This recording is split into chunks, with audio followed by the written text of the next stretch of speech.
everybody, welcome to my YouTube channel. As you may notice, boom, face reveal. I'm tired of feeling insecure about how I look online, and I just decided I don't give a fuck. My hair is messy, so just ignore it, deal with it, I don't care. Today I wanted to do a Morel Orel character analysis, or a little bit of a deep dive into each character's background, upbringing, and their personality traits, what makes them this way. I love Morel Orel. If you don't know what Morel Orel is, I strongly suggest you watch it. The full series is free on YouTube, but it is a claymation series that aired in the early 2000s on Adult Swim. There are a full 2 seasons, but in the end it was denied a 3rd season because it was deemed too depressing for what people would want to be watching at that time. It didn't have a lot of interest, it didn't pick up a whole lot of friction back then. Friction. Sorry, I'm bad at this whole YouTube thing, so if I say anything wrong, please ignore me. I'm just gonna get right into it, and we're gonna start by talking about Clay. So, our character Clay is the father of Orel and technically Shapi, but we'll get into that later, the husband of Blaberta, and he grew up with an overbearing mother who was extremely nervous about death, and this harbored Clay into a very self-centered mindset as a young boy. He had an emotionally absent father, and when an instance arose where a prank he played accidentally killed his mother, he was even further torn from his father, and this just dug some good old trauma into our character Clay. In the beginning, he was very pure, and the only reason he started drinking was Blaberta. They originally met at a wedding, which he was not invited to. He thought it was a regular sermon and just wandered on in.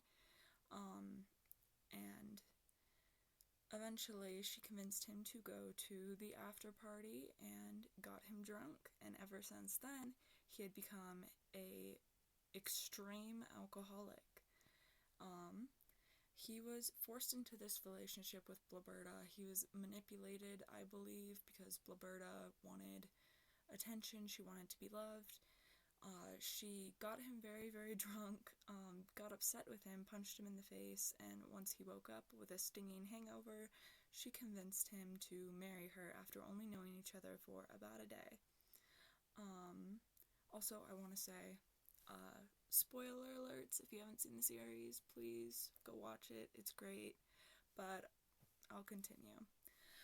So, we see that Clay starts to develop very severe depression and self-hatred, and I believe that this is drawn from a place of inner homophobia. Clay has a relationship with another character, Danielle, and Danielle is Orel's gym coach or track coach or just physical education coach. And he has this relationship with Danielle, but he keeps it very secret. He doesn't make any real moves until very late in the series, and doesn't show that he actually cares about Danielle until very late in the series. But part of the reason I believe he has this depression is because he's hiding the fact that he is gay and he is unhappy in his marriage because, again, he was manipulated into it. He was cheated on by Blaberta with the same man, Danielle, and I will talk about Danielle in another video, but from what he says, he was trying to get closer to Clay by having sex with Blaberta and eventually making Shapi. So this marriage, it's just unhappy. The religiousness of Morelton has pressured into this place where he is an extreme alcoholic. He's very upset. One quote I pulled from the Nature episode, which is a very influential, technically 2 episodes in the series. A quote from him is, quote, "stuck with nowhere to go and no one to be," end quote. He's battling the trauma of his mother's death, and in the end, this leads him into many different affairs, but in the last episode, we see him in an affair with Miss Sensital. So his motherly trauma and his trauma with his parents has pushed him into, one, a manipulative relationship with Blaberta, alcoholism, his closeted gay tendencies and depression, as well as an eventual affair with Miss Sensital. Again, we can talk about more characters in upcoming videos, but Miss Sensital is the town librarian who's very stuck up and low-key evil. So let's get into Blaberta. I do have my notes over here, so if I'm looking over here, please ignore that. I will try to do some editing and put up images over in this empty area, but we'll see how far I get, because this is my first actual sincere YouTube video, so please ignore all the mistakes. I'm just getting into this. So Blaberta was ignored and never given much attention as a child. We can see her starting alcoholism and drinking from a very early age, due to the strain in her family, where she was, for example, not allowed in the family choir. She was excluded from family activities and often excluded from campaigns that Miss Sensital would hold back when they were young. So potentially an abusive mother in her case.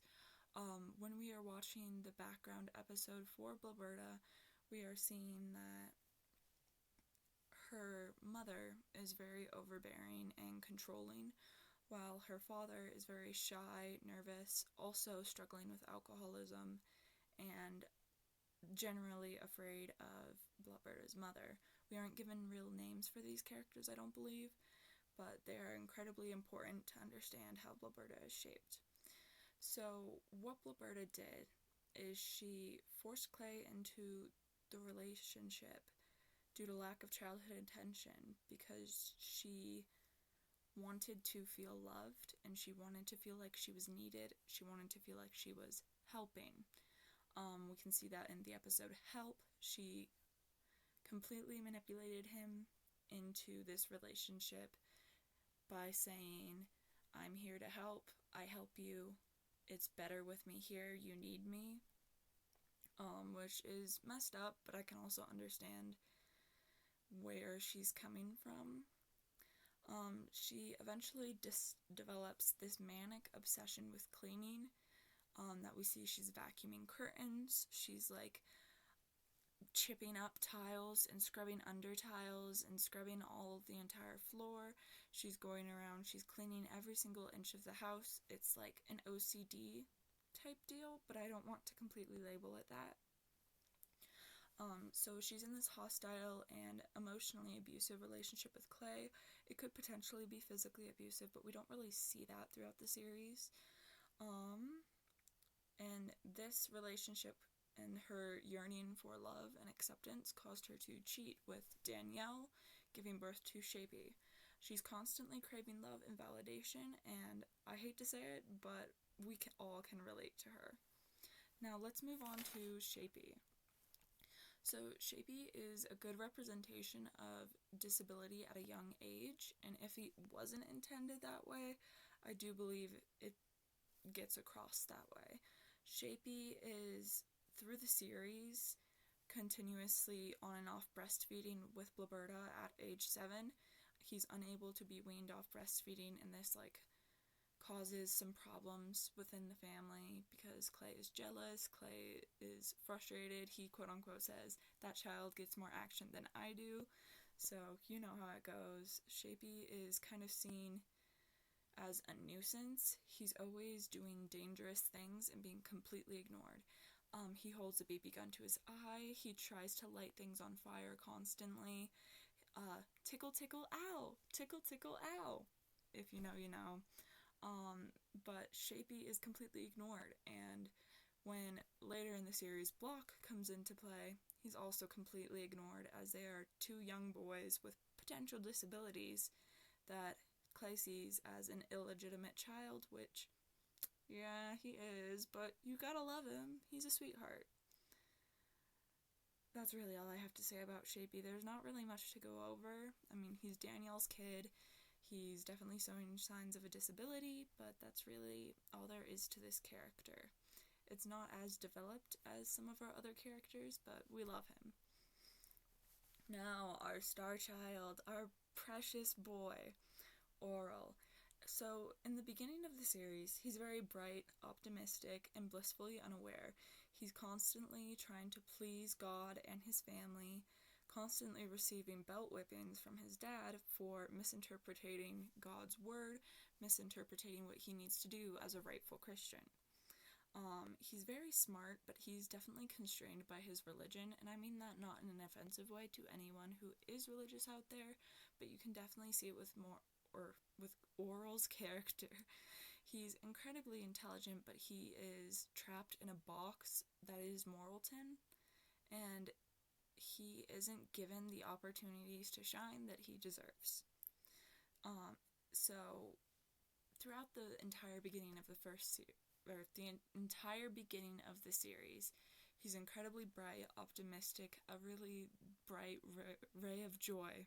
Pardon me, I need a minute. He's a bright ray of joy.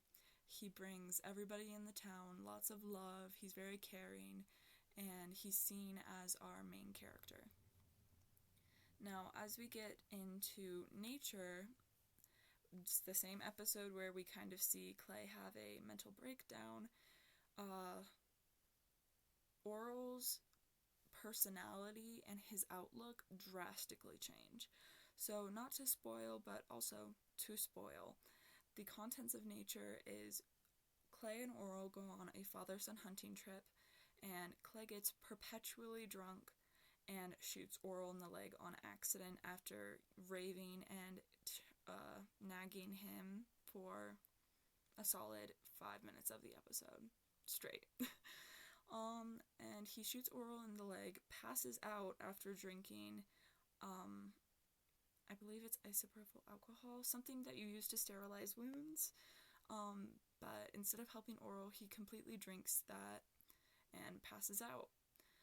Orel is left completely alone as his father is drunk, passed out, and he is fending for himself with a hole in his leg.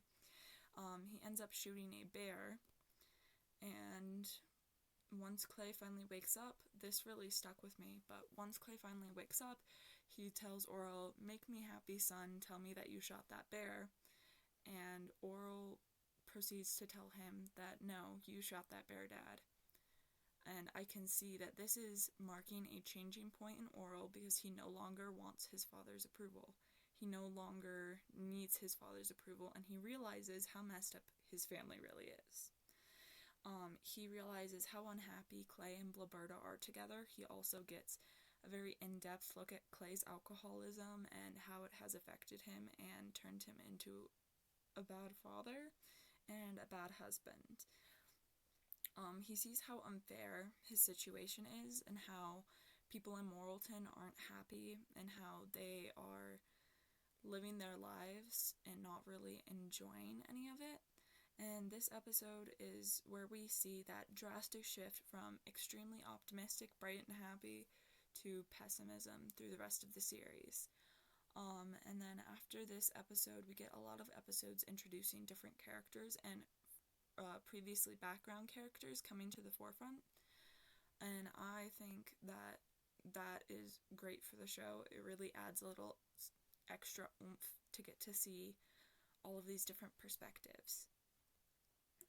To conclude, each character has a very complex web of emotions, feelings, and motives, and I think that Orel is done incredibly, and I really wish that we had gotten a third, fourth, or even fifth season, but if you watch it yourself, you would understand why some people found it too depressing or not very entertaining. Thank you for watching my video. I'll try to do some editing, but I kind of suck. Please like the video, subscribe if you feel like it. Bye.